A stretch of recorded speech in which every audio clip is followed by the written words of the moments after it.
નમસ્કાર વિદ્યાર્થી મિત્રો, સરસ્વતી ગ્રુપ ઓફ એજ્યુકેશન દ્વારા ચાલતા આ ઈ લર્નિંગ પ્રોગ્રામમાં હું બ્રિજેશ સાકળેજા ફરી એકવાર આપ સૌનું રંગારંગ સ્વાગત કરું છું. આપણે ધોરણ 10 ની અંદર કેમિસ્ટ્રી ની અંદર ચેપ્ટર નંબર 1 વિજ્ઞાન વિષયમાં ચેપ્ટર નંબર 1 કે જેનું નામ છે રાસાયણિક પ્રક્રિયાઓ અને સમીકરણ, એનો હવે અભ્યાસ કરીશું. આપણે આની પહેલા કેમિસ્ટ્રી ની અંદર ચેપ્ટર નંબર 5 છે એ મસ્ત મજાનું કમ્પ્લીટ કરી ગયા.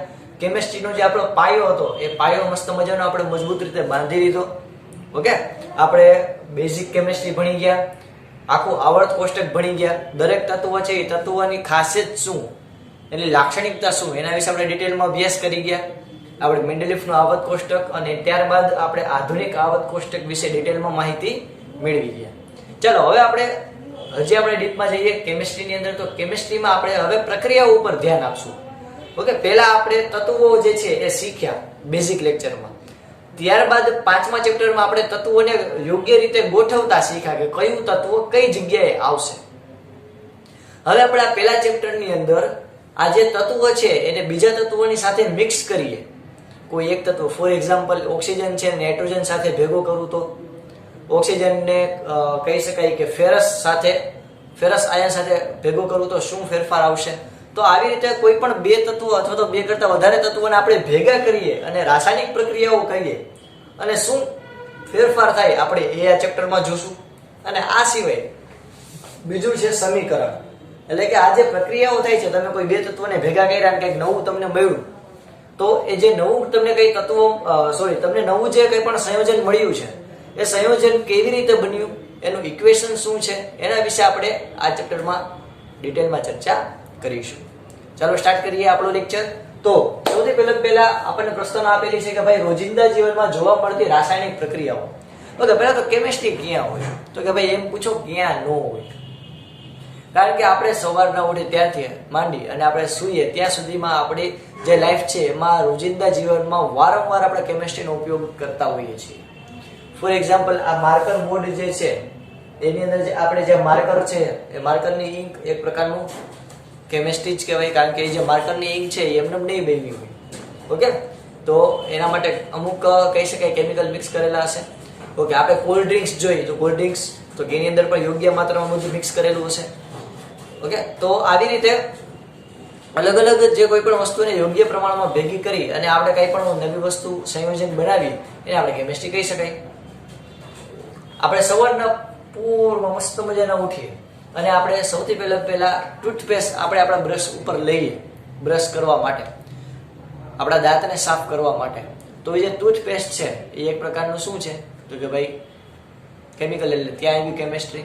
ઓકે, આપણે શરીરને મસ્ત મજાનું સ્વચ્છ રાખવા માટે આપણે દરરોજ સ્નાન કરીએ છીએ. તો એના માટે આપણે જે સાબુનો ઉપયોગ કરીએ, ઓકે, જે સોપનો ઉપયોગ કરીએ એ તો કે એ કહી શકાય કે એક પ્રકારનું કેમિકલ જ છે, એક પ્રકારનું કેમિસ્ટ્રી. આપણે ફેસ વોશ વાપરીએ તો એ પણ એક પ્રકારનું કેમિકલ છે. તો આવી રીતે આપણા રોજિંદા જીવનમાં કેટલી બધી એવી વસ્તુઓ છે કે જ્યાં કેમિસ્ટ્રી સંકળાયેલું છે. ઓકે, તો આપણે અહીંયા અમુક ઉદાહરણ આપેલા છે, જોઈએ આપણે ડિટેલમાં. ઉનાળામાં ઓરડાના તાપમાને મૂકેલું દૂધ જલ્દી બગડી જાય છે. તમે વારંવાર અનુભવ કરેલો હશે વિદ્યાર્થી મિત્રો કે ઉનાળાની અંદર જે કોઈ પણ દૂધ રાખેલું હોય, તમે કોઈ મસ્ત મજાનું સવારના પૂરમાં જે દૂધ લ્યો તો એ જે દૂધ તમે તપેલીમાં રાખેલું હોય, જો તમે બહારને બહાર રાખો, ફ્રીજમાં ન મૂકો અને બહાર ઓરડાના તાપમાને ખુલ્લા વાતાવરણમાં રાખો તો એ જલ્દી બગડી જાય છે. એમાં પણ કંઈક કેમિકલ એટલે કે કંઈક રાસાયણિક પ્રક્રિયાઓ થાય છે. લોખંડની વસ્તુઓને હવામાં મૂકતા તરત ફટાફટ કાટ નથી લાગતો, પણ લાંબા સમય સુધી તમે કોઈ પણ લોખંડની વસ્તુ હોય તે હવાના સંપર્કમાં આવે તો એના ઉપર કાટ લાગે છે. ઓકે, લોખંડ જે હોય એના જેમ કે કોઈ લોખંડની ખીલી હોય, તમે એને રાખી રાખો તો મહિના 2 મહિના પછી તમે જોશો ને તેના ઉપર કાટ હશે. તો એ કાટ શું, તો કે ભાઈ લોખંડ અને ઓક્સિજન વચ્ચે કાંઈક પ્રક્રિયા થઈ તો આપણને કાટ જે છે એ જોવા મળે છે. દ્રાક્ષનું આથમણ થવું, તમે જો દ્રાક્ષ નવી મસ્ત મજાની શિયાળાની સિઝન છે તો એમાં વાંધો નહીં આવે, એમાં મસ્ત મજાની દ્રાક્ષ હવે આવશે માર્કેટમાં. તો તમે જે દ્રાક્ષ લેશો તો પેલા મસ્ત મજાની કડક હશે. તમે જેમ દ્રાક્ષને રાખી મૂકશો અમુક અઠવાડિયા જશે એટલે એકદમ સાવ પોચી થઈ જશે અને સાવ કહી શકાય કે આપણે જેને કહીએ કે દ્રાક્ષ પાકી ગઈ. તો દ્રાક્ષનું જે આથમણ થાય છે પછી વધારે વાર રાખો તો વાસ પણ આવે. ઓકે, અને આ આથવણનો ઉપયોગ જ આલ્કોહોલ બનાવવામાં, દારૂ બનાવવામાં ક્યાંક ને ક્યાંક થાય છે. તો આ દ્રાક્ષનું આથવણ થવું એક પ્રકારની રાસાયણિક પ્રક્રિયા છે. ખોરાકનું રંધાવું, શું કામ ભાઈ? તો કે ભાઈ ઓબ્વિયસ વાત છે, ખોરાકનું રંધાવું એક પ્રકારની રાસાયણિક પ્રક્રિયા તો છે. તમે યોગ્ય પ્રમાણમાં તેલ નાખશો શાક બનાવવા માટે, યોગ્ય પ્રમાણમાં બધા શાકભાજીઓ રાખશો, યોગ્ય પ્રમાણમાં ધાણા જીરું હોય, મીઠું હોય એ રાખશો, તો જ પ્રોપર તમને સ્વાદવાળું શાક તમને મળશે. જો તમે ભૂલથી પણ મીઠાની માત્રા વધારી દો તો આ શાક કોઈને ભાવશે નહીં, કારણ કે એકદમ ખારું થઈ ગયું હશે. ઓકે, તમે જો એમાં ભૂલથી પણ મરચું વધારે નાખી દો તો ભાઈ બહુ બહાટી બોલાવી દેશે, બધા પાણીના પાણી પી જશે, કહી શકાય ગ્લાસના ગ્લાસ પી જશે. તો ખોરાકનું રંધાવું એ પણ એક પ્રકારની રાસાયણિક પ્રક્રિયા છે. યોગ્ય પ્રમાણમાં તમારે બધી વસ્તુ ઉમેરવી પડે. જો કોઈ પણ વસ્તુ વધઘટ થાય તો સ્વાદ વિખેરાઈ જાય. શરીરમાં ખોરાકનું પાચન થવું એ પણ એક પ્રકારની રાસાયણિક પ્રક્રિયા તો છે. કારણ કે આપણે કેટલું બધું ફૂડ, અલગ અલગ કેટલી બધી વેરાયટીનું ફૂડ આપણા શરીરમાં રાખીએ છીએ, તો એ શરીરમાં બધા ફૂડ ભેગા થાય છે, એ બધામાંથી ઉર્જા ગ્રહણ કરે છે અને આપણું પાચન તંત્ર છે એમાંથી ઉર્જા મેળવે છે અને આપણું શરીર ચલાવે છે. એ પણ એક પ્રકારની રાસાયણિક પ્રક્રિયા થઈ. શ્વાસ દરમિયાન થતી ક્રિયા, આપણે શ્વાસ લઈએ છીએ ત્યારે ઓક્સિજન જે વાયુ છે એ અંદર આપણા ફેફસામાં જાય છે અને કાર્બન ડાયોક્સાઇડ વાયુ બહાર જાય છે. તો જે શ્વાસોચ્છ્વાસની પ્રક્રિયા જે છે મસ્ત મજાની, એટલે કે આપણે જે આ રોજ શ્વાસ લેવાની જે આપણી પ્રક્રિયા છે એ પણ એક પ્રકારની રાસાયણિક પ્રક્રિયા તો છે, કારણ કે એની અંદર ઓક્સિજન અંદર જાય છે, કાર્બન ડાયોક્સાઇડ વાયુ બહાર આવે છે. આ સિવાય તો કે આપણા ફેફસામાં તમે ચેપ્ટર નંબર 6 માં ભણી ગયા કે અંદર કેવી પ્રક્રિયા થાય છે શ્વસન પ્રક્રિયાની અંદર, કે જેથી અંદર જે આપણું લોહી છે એ શુદ્ધ થાય છે શ્વાસની પ્રક્રિયા દરમિયાન. તો એ વિચાર કરો કેવી મસ્ત મજાની કેમિકલ રિએક્શન છે, કેવી રાસાયણિક પ્રક્રિયા છે મસ્ત મજાની. ઓકે, તો અહીંયા આપણને રોજિંદા જીવનના અમુક ઉદાહરણ આપેલા છે. આઈ હોપ બધાને ક્લિયર થઈ છે, આમાં કઈ સમજાવવું પડે એમ છે નહીં, કારણ કે આપણા રોજિંદા જીવનમાં ક્યારેક ને ક્યારેક આપણે એનો ઉપયોગ કરીએ છીએ. ત્યારબાદ આપણને મસ્ત મજાની એક પ્રવૃત્તિ આપેલી છે. પ્રવૃત્તિને આપણે એન્જોય કરવાની ટ્રાય કરશું, એટલે કે આપણે માણવાની ટ્રાય કરશું. પ્રવૃત્તિની અંદર આપણને કીધેલું છે કે ભાઈ મેગ્નેશિયમની પટ્ટી કાચ પેપરથી ઘસેલી હોવાથી ચમકતી શ્વેત જેવા રંગની દેખાશે. અને બહુ આ અગત્યનો પોઈન્ટ છે.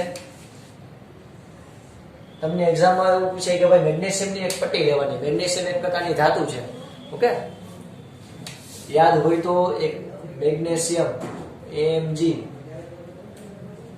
એનો પરમાણુ ક્રમાંક કેટલો થાય? તો કે ભાઈ પરમાણુ ક્રમાંક થાય 12, એટલે કે એની અંદર 12 પ્રોટોન હશે અને 12 ઇલેક્ટ્રોન હશે. Mg આપણે એને યાદ કેમ રાખતા હતા? તો કે ભાઈ માજી. ઓકે, હજી એકવાર આપણે આવત કોષ્ટકમાં તો કે ભાઈ બીજો સમૂહ ધ્યાનમાં આવ્યો, તો બીજા સમૂહની અંદર અહીંયા આવતું ભાઈ બેટા માંગે કાર સ્કૂટર લઈ અને બાપા રખડે, આવું હતું. તો અહીંયા જો આ જે તમને તત્વ દેખાય Mg એટલે મેગ્નેશિયમ, એટલે કે બીજા સમૂહનું તત્વ છે. બીજા સમૂહનું તત્વ છે એટલે કે આની સંયોજકતા કેટલી છે? +2, એટલે કે આ 2 ઇલેક્ટ્રોન ગુમાવતું હશે, એટલે કે આ 2 ઇલેક્ટ્રોન દાન કરી દેતું હશે. ઓકે, તો વિચાર કરો, જો આપણે 5મું ચેપ્ટર ભણી ગયા તો પછી આપણને આવું બધું રિકોલ કરવામાં કેવી મજા આવે. ફટાફટ આપણે લાઈટ થઈ જાય, આપણા દિમાગ की બત્તી ફટાફટ જલ જાય. તો આ મેગ્નેશિયમ ધાતુ જે છે કે જે ધાતુ તરીકે વર્તે છે, જે 2 ઇલેક્ટ્રોન દાન કરવાની વૃત્તિ ધરાવે છે, એ મેગ્નેશિયમની પટ્ટી કાચ પેપરથી ઘસેલી હોય, એટલે કે તમે કાગળ આવે તમે જોયો હોય તો કાચ પેપરથી તમે ઘસો એટલે એ શ્વેત કલરની દેખાય, સફેદ કલરની એક મસ્ત મજાની પટ્ટી તમને દેખાય. આ સફેદ કલરની પટ્ટી હોય એને તમે જ્યારે બર્નરની જ્યોતની અંદર, જે આપણે કેમિસ્ટ્રી લેબની અંદર જે બર્નર હોય એ બર્નરમાં આપણે એને સળગાવીએ તો આપણને રાખ જોવા મળશે. ઓકે, પહેલા તો તમે જ્યારે એને સળગાવશો ને એટલે સફેદ જ્યોતથી સળગશે. તમે કેમ લાકડું સળગાવો તો લાકડું આખું કહી શકે કે ભઠ્ઠો તમે તૈયાર કરતા હોય તેમાં લાકડું પીળા કલરની જ્યોત ઉત્પન્ન કરે. એવી રીતે આ જે મેગ્નેશિયમની પટ્ટી છે સફેદ રંગની જ્યોત જે છે એ ઉત્પન્ન કરશે, એટલે કે સફેદ રંગની જ્યોતથી સળગશે, સફેદ કલરની જ્યોતથી. ઓકે, તો આ બધું મેં એટલે લખેલું છે કે આ તમને એક હેતુલક્ષી પ્રશ્નની અંદર બહુ કામમાં આવશે વિદ્યાર્થી મિત્રો. તો મેગ્નેશિયમની પટ્ટી કાચ પેપરથી ઘસેલી હોવાથી ચમકતી શ્વેત કલરની દેખાશે. તેને બર્નરની જ્યોતમાં રાખતા સફેદ જ્યોતથી તે સળગશે. અને વોચ ગ્લાસ એટલે શું? તો કે તમે જ્યારે કોઈ એક્સપેરિમેન્ટ કરો છો તેમાં નીચે તમે કોઈ વસ્તુ રાખો છો નિપજ માટે, એટલે કે તમે કોઈ વસ્તુ સળગાવો છો, નીચે રાખ પડે તો નીચેનું ટેબલ બગડે, એવું ચાલે નહીં. એટલે કે એના માટે નીચે ગ્લાસ રાખવામાં આવે, એક ગ્લાસ આમ આપણે રકાબી કેવું હોય એવી રીતે આખો ગ્લાસ હોય, એને વોચ ગ્લાસ કહેવાય. તો એ વોચ ગ્લાસમાં સફેદ કલરની રાખ ભેગી થશે. એ સફેદ કલરની રાખ શું છે? તો કે ભાઈ બર્નરની જ્યોત ને લીધે તમે જે મેગ્નેશિયમની પટ્ટી લઈ આવ્યો તો મેગ્નેશિયમનો કોન્ટેક્ટ કેની સાથે જોયો? કે ભાઈ હવાના ઓક્સિજન સાથે. તો હવાના ઓક્સિજન સાથે મેગ્નેશિયમ જે છે ધાતુ એ પ્રક્રિયા કરશે અને એ મેગ્નેશિયમ ઓક્સાઇડ બનાવશે, એટલે કે MgO, માજીઓ. ઓકે, કેમ યાદ રાખશો? માજીઓ, સફેદ રાખ. ઓકે, આ MgO કેવા કલરની રાખ છે? તો કે ભાઈ સફેદ કલરની. તો આપણને હેતુલક્ષી પ્રશ્નમાં આટલું પૂછાય, મેગ્નેશિયમની પટ્ટી કેવા કલરની હશે? તો કે ભાઈ સફેદ કલરની, ચમકતી શ્વેત. એને તમે બર્નરની જ્યોતમાં રાખો તો એ કેવા કલરની જ્યોતથી સળગશે? તો કે ભાઈ સફેદ જ્યોતથી સળગશે.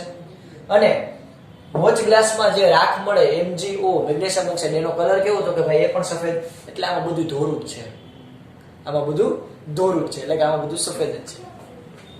ચલો, રાસાયણિક પ્રક્રિયા શું થઈ? તો કે આપણે સમજવાની ટ્રાય કરીએ. તો કે ભાઈ અહીંયા ભાઈ આપણી પાસે બે તત્વો છે. ક્યાં? તો કે એક છે તો આપણું આ માજી અને બીજું છે ઓક્સિજન, O2. આપણે શું બનાવવું છે? આપણે નિપજ શું બનાવ્યું? તો કે આપણે બનાવવું છે MaGO. આ બનાવવું છે. ઓકે, હવે તમે ધ્યાનથી જુઓ, આ બેનું આપણે મિશ્રણ કરવાનું છે. આ બેને ભેગા કર્યા એટલે આપણને આ મળવું જોઈએ. ઓકે, રાસાયણિક પ્રક્રિયા કેમ બને શીખવાડો. હવે અહીંયા જો ઓક્સિજન કેટલા છે? ઓક્સિજન O કેટલા છે? 2. અહીંયા તમે જુઓ ઓક્સિજન કેટલો છે? 1. અહીંયા ઓક્સિજન 2 છે, અહીંયા ઓક્સિજન 1 છે. બહુત નાઇન્સાફી છે. તો એના માટે આપણે શું કરશું? તો કે આ સમીકરણને આપણે 2 વડે ગુણશું. કેટલા વડે? 2 વડે. કારણ 2 વડે ગુણીશ તો હવે આમાં મેગ્નેશિયમ કેટલા થઈ ગયા? 2. અને ઓક્સિજન પણ કેટલા થઈ ગયા? 2. તો આ ઓકે થઈ ગયું, પણ જો આ મેગ્નેશિયમ મળી ગયું, કારણ કે અહીંયા મેગ્નેશિયમ 1 છે, અહીંયા મેગ્નેશિયમ કેટલા છે? 2. તો આપણે આને સરખું કર્યું તો આ બગડી ગયું. તો એના માટે આપણે શું કરીશું? તો કે સિમ્પલ અહીંયા 2 ઉમેરી દઈશ. તો જો હવે હું 2 ઉમેરી દઉં તો આખું ઇક્વેશન સંતુલિત થઈ ગયું. અહીંયા 2 મેગ્નેશિયમ, અહીંયા પણ 2 મેગ્નેશિયમ, અહીંયા 2 ઓક્સિજન, અહીંયા બંને ઓક્સિજન. ઓકે, આ 2 MgO કરું તો આ બે બંને ગુણ્યા કે ન હોય? 2 ગુણ્યા Mg ગુણ્યા O, એટલે કે 2 Mg 2O. આટલું પહેલા ક્લિયર થયું વિદ્યાર્થી મિત્રો? ઓકે, તો હવે આ ઇક્વેશન આપણે અહીં લખી શકશું. તો આપણે હવે લખીએ તો રાસાયણિક સમીકરણ શું બનશે છોકરાઓ? 2Mg plus O2 gives 2MgO. આટલું ક્લિયર થાય પેલા? અને આપણે આને ગરમ કર્યું એટલે અહીંયા વચ્ચે ત્રિકોણ મૂકી દઈશું, ભઠ્ઠો, ડેલ્ટા જેને કહેવાય. ઓકે, તો આ આપણને આપણી ઇક્વેશન મળી ગયું. રાસાયણિક પ્રક્રિયા, રાસાયણિક સમીકરણને આવી રીતે દર્શાવાય. કઈ રીતે એવું ખબર પડી? સાવ સિમ્પલ. મેગ્નેશિયમ અને ઓક્સિજન, ઓક્સિજન અહીંયા આપણને 2 જોવા મળે અને અહીંયા ઓક્સિજન 1 જ હતો, તો આપણે એને 2 વડે ગુણ્યું તો સામે મેગ્નેશિયમ રિહાઈ ગયો. હવે તો એ 2, તો ભાઈ હું કામ 2 નહીં, મને 2 ની ટિકિટ આપો. તો અહીંયા જો એને પણ આપણે 2 ગુણ્યા, એટલે આપણને આ ઇક્વેશન મળે. પહેલી પ્રવૃત્તિ ક્લિયર થઈ વિદ્યાર્થી મિત્રો? મેગ્નેશિયમની પટ્ટીને હવામાં સળગાવતા એ સફેદ કલરની જ્યોતિથી, સફેદ રંગની જ્યોતિ તે પ્રજ્વલિત થાય છે અને સફેદ રંગની એ રાખ આપે છે. એ રાખ એ શું છે? તો કે ભાઈ MaGO, એટલે કે MgO, મેગ્નેશિયમ ઓક્સાઇડ. કઈ રીતે મળે? તો કે ભાઈ એનું ઇક્વેશન. આઈ હોપ બધાને ક્લિયર થયું છે. ચાલો, હવે આપણે ત્યારબાદ જોઈએ પ્રવૃત્તિ નંબર 2, બીજી પ્રવૃત્તિ કે જેમાં આપણે લેડ નાઇટ્રેટ નો ઉપયોગ કરશું. લેડ નાઇટ્રેટ એટલે તો કે ભાઈ એનું લેડ નાઇટ્રેટ, એમ લખું છું લેડ નાઇટ્રેટ. લેડ નાઇટ્રેટ એટલે શું છે? તો કે ભાઈ PbNO3 ટ્વાઇસ. આ એનું રાસાયણિક સૂત્ર છે, PbNO3 ટ્વાઇસ. ઓકે, લેડ એટલે તો કે Pb, લેડ એટલે તો કે ભાઈ Pb. હવે આપણે બેઝિક લેક્ચરમાં નાઇટ્રેટ, નાઇટ્રાઇટ, નાઇટ્રાઇડ એ બધા વિશે આપણે ડિટેલમાં અભ્યાસ કરી ગયા હતા, કે જેમાં નો જોયું હોય તો ફટાફટ તમે જોઈ લેજો, તમારા બુકમાં તમે નોટ તમે બનાવેલી જ છે એમાં જોઈ લેજો. નાઇટ્રેટ કેને કહેવાય? તો કે ભાઈ જ્યાં NO3 હોય, NO3 એને કહેવાય નાઇટ્રેટ. શું કહેવાય છોકરાઓ? નાઇટ્રેટ. ક્લિયર? દંડનાદન. ચાલો નાઇટ્રેટ. તો આ નાઇટ્રેટ, હવે આ નાઇટ્રેટ છે એની સંયોજકતા 2- હોય, એટલે કે નાઇટ્રેટ હોય એને 2 ઇલેક્ટ્રોન જોતા હોય, નાઇટ્રેટ સમૂહ. હવે આ Pb છે એ 2+ હોય, એટલે કે એને 2 ઇલેક્ટ્રોન દેવા હોય. તો ભાઈ આ કે ભાઈ મારે 2 ઇલેક્ટ્રોન દેવા છે, આ કે ભાઈ મારે 2 ઇલેક્ટ્રોન લેવા છે. ચાલો ભાઈ ભાગીદારી કરીએ. તો શું બનશે? તો કે ભાઈ બનશે Pb કાઉન્સમાં. હવે કાઉન્સમાં શું નામ દેશે એવું? તો કે ભાઈ NO3 છે, NO3 સોરી માફ કરશો, એની સંયોજકતા હોય -1. ઓકે, આની સંયોજકતા હોય -1, આની સંયોજકતા હોય +2, આની સંયોજકતા હોય -1. આ કે ભાઈ મારે 2 ઇલેક્ટ્રોન દાન કરવા, આ કે ભાઈ મારે તો એક જ ઇલેક્ટ્રોન જોઈએ, તો આ કે તો મારી પાસે તો 2, મારે 2 દઈ દેવા. તો કે એક હું લઈ લઉં, એક તો કે એક તારા ભાઈને બોલાવી લે, તો આ NO3 2 આવી ગઈ. આ એક NO3, આ બીજો NO3, બંને આની સાથે બોન્ડ બનાવશે અને શું બનાવશે? તો કે ભાઈ બનાવશે NO3 કેટલા હતા? આ NO3 કેટલા હતા?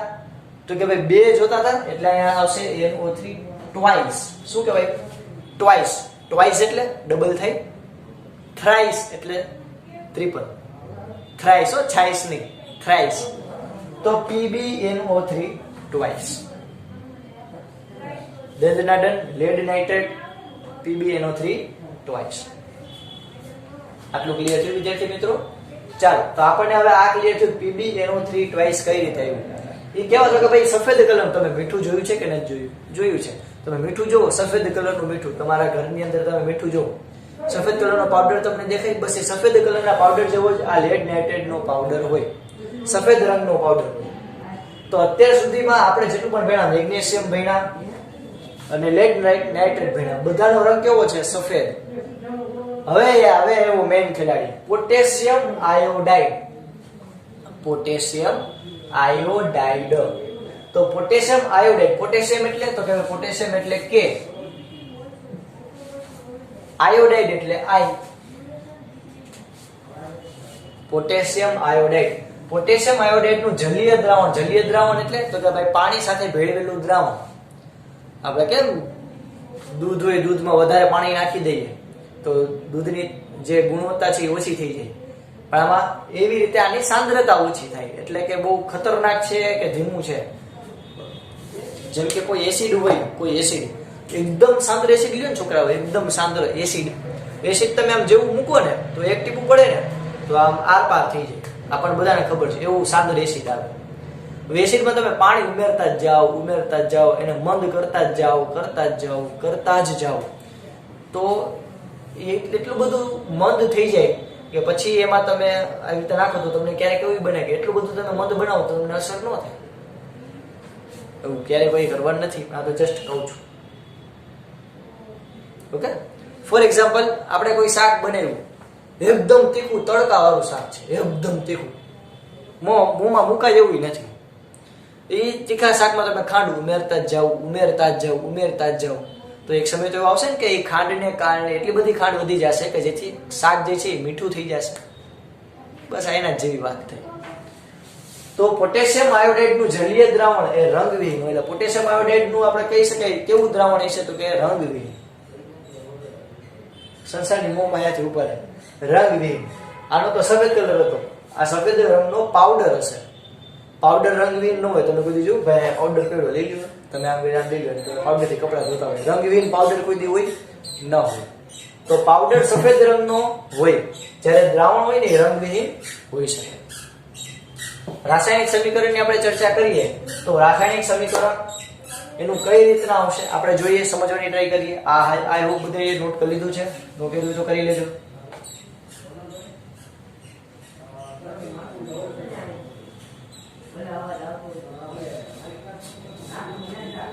ઓકે, રાસાયણિક સમીકરણ.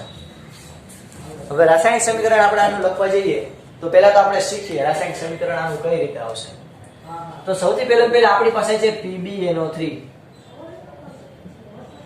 ટ્વાઇસ, એટલે કે નાઇટ્રેટ 2 છે અને આ Pb એટલે કે લેડ 1 છે, પ્લસ કેને આપણે મિક્સ કરશું કે I, શું મળશે આપણને? ક્યાં હોગા?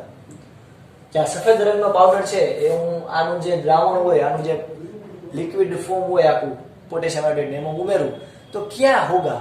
હોગા ક્યાં? તો કે ભાઈ દેखेंगे इधर, આ Pb એટલે પ્લસ, આ માઈનસ, આ પ્લસ, આ માઈનસ, આના પ્લસ સાથે.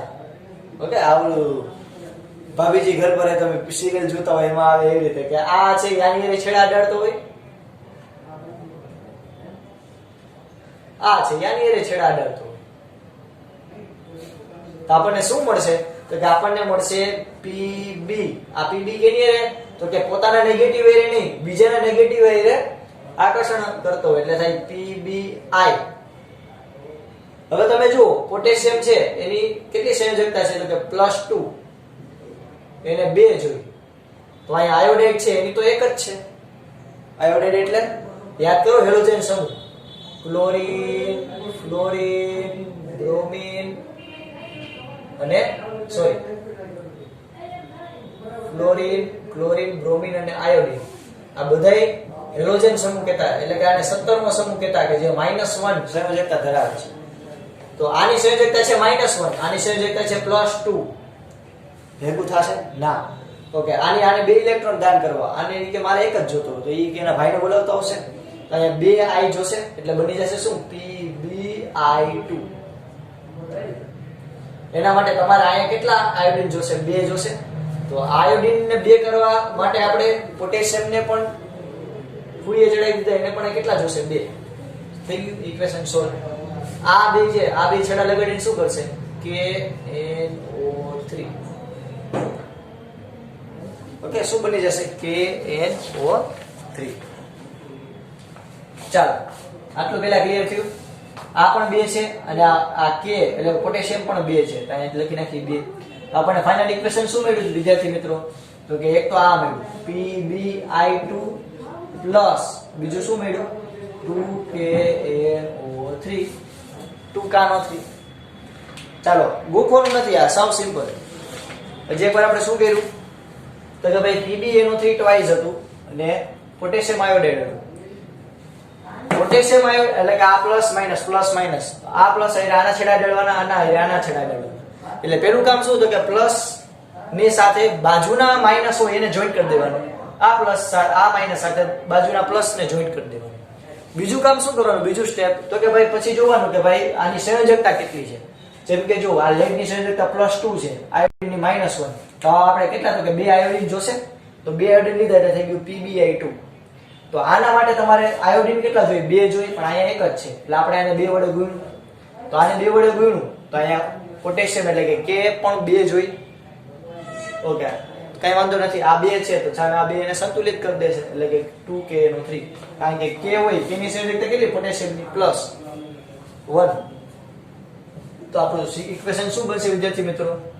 PbNO3 twice plus 2Ki gives PbI2 plus 2KNO3. Okay, clear થયું? ઓકે, હવે આજે તમને PbI2 મળ્યું, આ PbI2. હવે તમને આ સફેદ કલરનો પાવડર હતો એમાં તમે આ રંગવિહીન પાણી જેવો પદાર્થ હતો એમાં તમે ઉમેર્યું, આ પોટેશિયમ આયોડાઇડ એટલે પાણી જેવું જ હોય, એમાં તમે આ સફેદ કલરનો પાવડર ઉમેર્યો તો તમને શું મળશે? તો કે તમને મળશે પીળા કલરનું દ્રાવણ. કેવા? પીળા કલરનું દ્રાવણ મળશે. આ જે પ્રક્રિયા થઈ ને એને કહેવાય દ્વિવિસ્થાપન. દ્વિ એટલે 2, વિસ્થાપન એટલે તો કે જગ્યા છોડવી. વિસ્થાપન એટલે શું થાય? જગ્યા છોડવી. એટલે કે જો અહીંયા આવડાએ આને ખેંચું, આ Pba આ આયોડીન ને ખેંચું એટલે આ એકવાર એક જણાની જગ્યા બદલી, અને અહીંયાથી NO3 આ K આ NO3 ને ખેંચું એટલે બીજી વાર જગ્યા બદલી, એટલે કે આ બે પદાર્થ છે જગ્યા બદલાવી એટલે આને કહેવાય દ્વિવિસ્થાપન. પ્રવૃત્તિ આખી ક્લિયર થઈ. અત્યાર સુધી આપણે શું જોયું કે ભાઈ રોજિંદા જીવનમાં કેમિસ્ટ્રીનો ઉપયોગ, ત્યારબાદ પ્રવૃત્તિ એક મેગ્નેશિયમની પટ્ટી, તો કે ભાઈ સફેદ કલરની પટ્ટી હોય, હવામાં સળગાવો તો સફેદ કલરની જ્યોતથી જ પ્રજ્વલિત થાય, અને જે રાખ આપે એ પણ સફેદ કલરની હોય, MgO માજીઓ મેગ્નેશિયમ ઓક્સાઇડ બનાવે, એને આપણે પ્રક્રિયા સમજ્યા. પ્રવૃત્તિ બીજી જોઈ લેડ નાઇટ્રેટ સફેદ કલરનો પાવડર PbNO3 ટ્વાઇસ, એની અંદર આપણે પોટેશિયમ આયોડાઇડ ઉમેરીએ, તો પોટેશિયમ આયોડાઇડ ઉમેરીએ તો જલીય એનો રંગ કેવો તો કે રંગહીન, બેને ઉમેરીએ તો પીળા કલરનું બને દ્રાવણ PbI2 2KNO3. આ પ્રક્રિયાને કહેવાય દ્વિવિસ્થાપન, કારણ કે આ બે જગ્યાએ જગ્યા બદલી, એટલે કે એક આમથી જગ્યા બદલી અને એક આમથી જગ્યા બદલી, એટલે કે આ બે પોતાની જગ્યા બદલી, એટલે આને કહેવાય દ્વિવિસ્થાપન પ્રક્રિયા. આઈ હોપ બધાને અહીંયા સુધી સમજાણું હોય છે. અહીંયા સુધી રાખીએ, બધું તમારા બુકની અંદર રંગબેરંગી પેનથી લખી લેજો. અહીંયા સુધી રાખીએ. જય ભારત, જય હિન્દ લખી લેજો.